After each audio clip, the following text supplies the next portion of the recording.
There are a few. Tamara Sohn, also a colleague of mine at Georgetown University, comes to mind. Emmett Kennedy at George Washington University, a very, very interesting scholar. A couple of others, Rajiv Bhargava, fantastic Indian political scientist. There are only a few, right? People don't seem very curious to know where it all starts. So where does the genealogy begin? I can't give you a complete accounting, obviously, but I can give you a sense. All right, so let's all go to the New Testament, Matthew 22, 15 through 21. We're in the King James Version. Just look at the red stuff, or maybe the single most known line in the entire New Testament. They said, and he said to them, whose image and inscription? And they said to him, Caesar's. And he said to them, render therefore to Caesar the things that are Caesar's, and to God the things that are God's. All right? I started my career as a biblical scholar, so I can assure you there are debates about the proper translation of this verse. Let's leave that to the exegetes. I think this is solid enough. And besides, who cares about original meanings? That's what I was arguing in the Secular Bible. It's about interpretation, dummy. I mean, haven't we learned that? Right? All these scholars trying to find the original meaning of a text. It's insane. It's the interpretation, the hermeneutics that matters. It's what people believe the verses to signify, which is relevant. All right, so let's look at that one. This verse makes the astonishing claim, right, that Christians must render obedience and respect to the earthly and non-Christian authorities. Now let's go to a lesser known verse. I love when my Prezi is working. All right, in red again. 1 Peter 2:13, submit yourselves to every ordinance of man for the Lord's sake, whether to the king as supreme. And Romans 13:1-3, let every soul, very important, be subject to the governing authority, for there is no authority except from God, and the authorities that exist are appointed by God. Any scholar of medieval Christendom or Antiquity is saying, yeah, obviously, we know these verses very, very well, and I'm sure these scholars are also saying these verses kind of exist at the core and the heart of Christian political speculation for about 2,000 years, right? Because all sorts of very difficult questions are raised by this idea that a Christian must submit to authority on earth. Think about it for a second, right? A Christian must submit to authority. Well, what if the authority is tyrannical? One of the great questions in the history of political science. That's where the conundrum begins.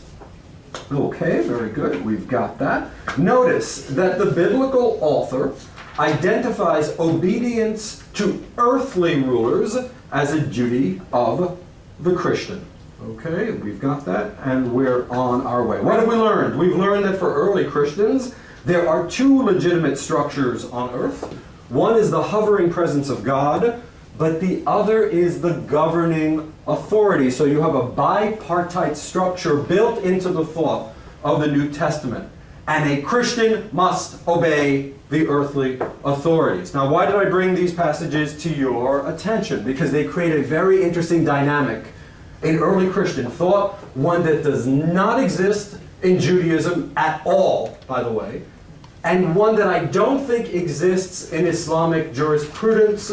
The wonderful scholar at the University of Emory, Abdullahi An-Na'im, who has written a beautiful book called Islam and the Secular State, Harvard University Press, begs to differ. All right, he hasn't totally convinced me, but he argues that yes, you can find a similar structural tension within Islamic political thought. He's clearly in a minority position, but he's such a brilliant scholar, I would urge you to give him a good, strong reading. In any case, why did I bring these to your attention? Because they create an interesting dynamic and tension in Christian thought, namely that a Christian is an obedient subject of a government. A Christian renders unto Caesar. This doesn't mean that Christians fetishize or worship government. After all, as our Christians in this room know very well, a Christian, here we go, dwells in a kingdom that is not of this world.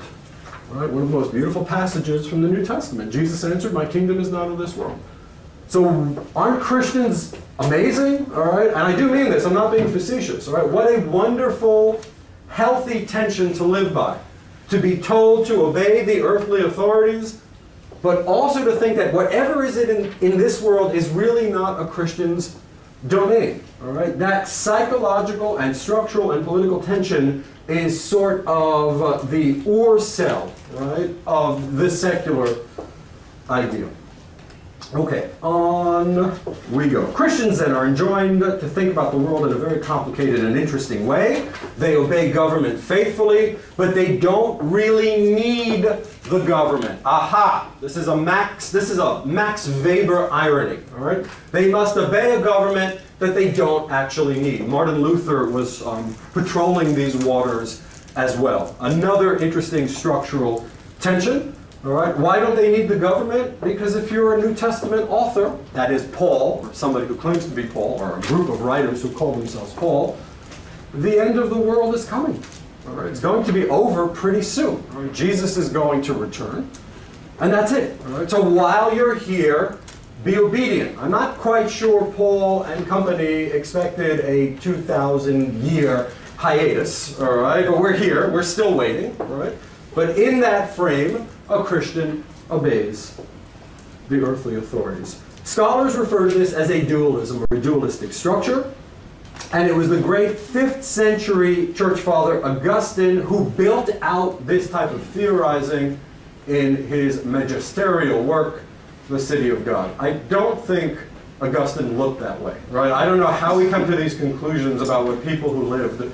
I don't even know what my great-grandfather looked like. All right, according to Augustine, in the City of God, there are 2 cities on earth. All right, and we're not going to get into the weeds here, but let's just understand. There's an earthly city, which he detests, and he calls the earthly city, quote, self-love, reaching the point of contempt for God. And there's a heavenly city on earth, like an annex, like a God annex, right, down here on earth. The love of God carried as far as contempt of self. All right? Again, a dualistic structure. So, Augustine posits these 2 structures.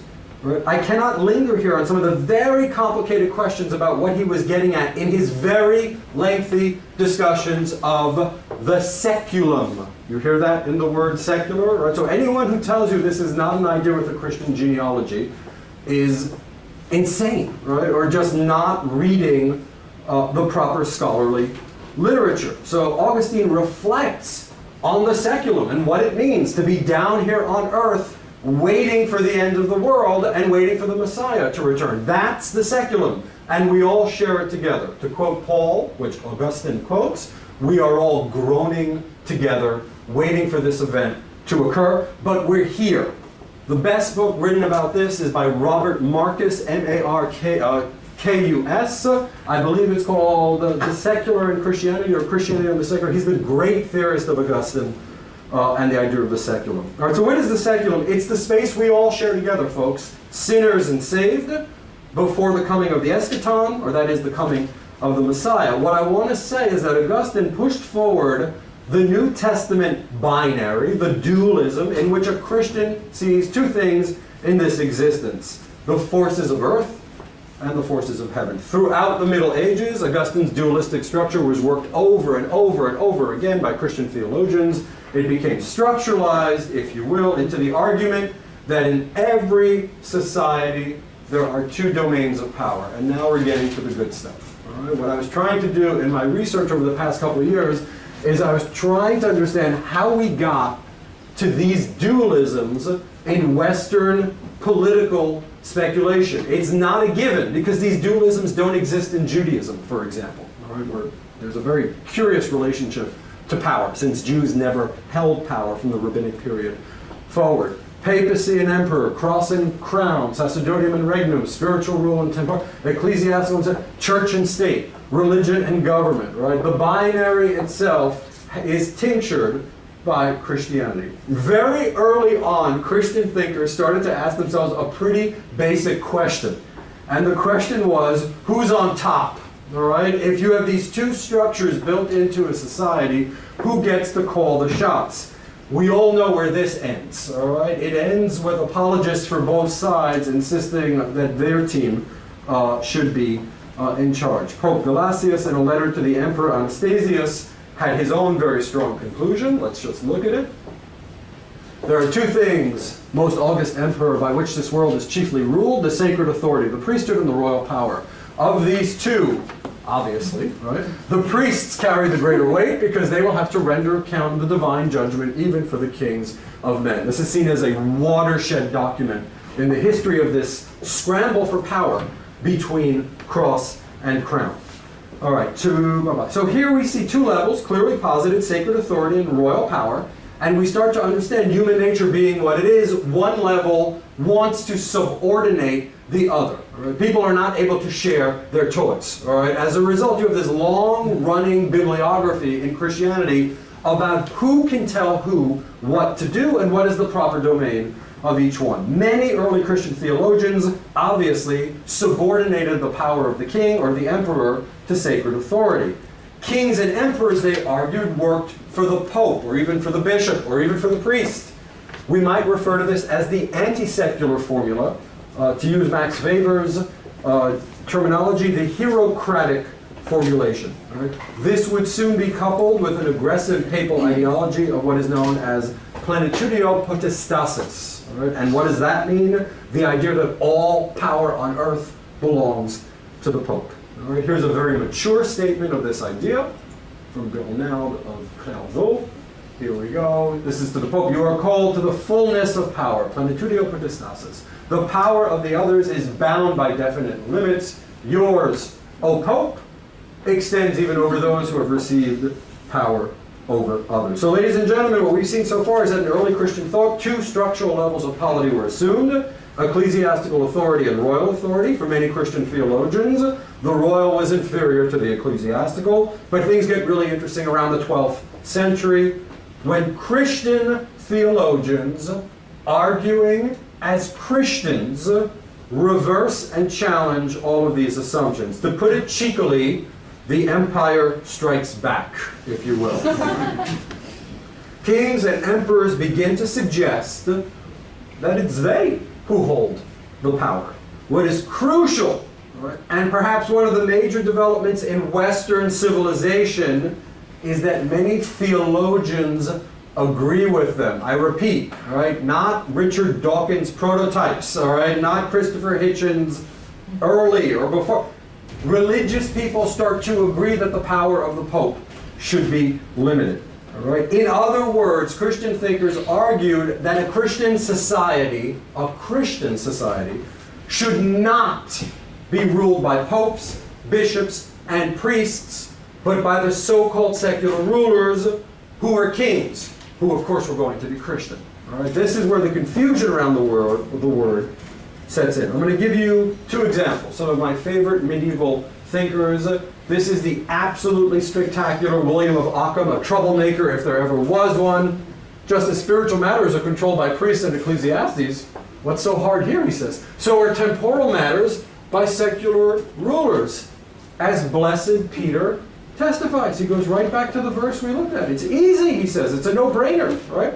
The Pope does the spiritual stuff, and the secular ruler, the king, could also be the emperor, by the way, that's complicated, takes care of the worldly. What's worldly stuff? Taxes, warfare, garbage collection, you name it, right? Civil control, obedience, whatever it might be. On we go. William of Ockham is quite fascinating. Here's another one. The power of emperors and popes extends, this is popes, extends only to those things which are necessary for the salvation of souls and for the rule of the government of the faithful. That's all a pope gets to do.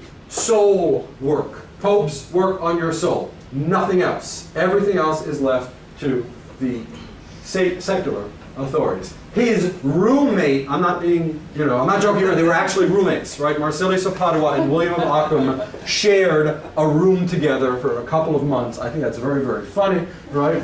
Was of exactly the same opinion. It is the perverted desire for rulership of the Roman bishop, which produces the intranquility or discord of the city-state. All right, Marsilius is probably one of the first theorists since Aristotle to talk about the importance of order.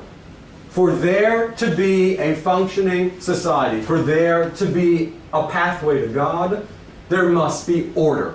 And Marsilius is probably the first one I know of who argues, right, if we let religious authorities rule, there will be complete chaos and disorder. Right? How do you get an orderly society? Don't let a pope run it. All right? That's the answer.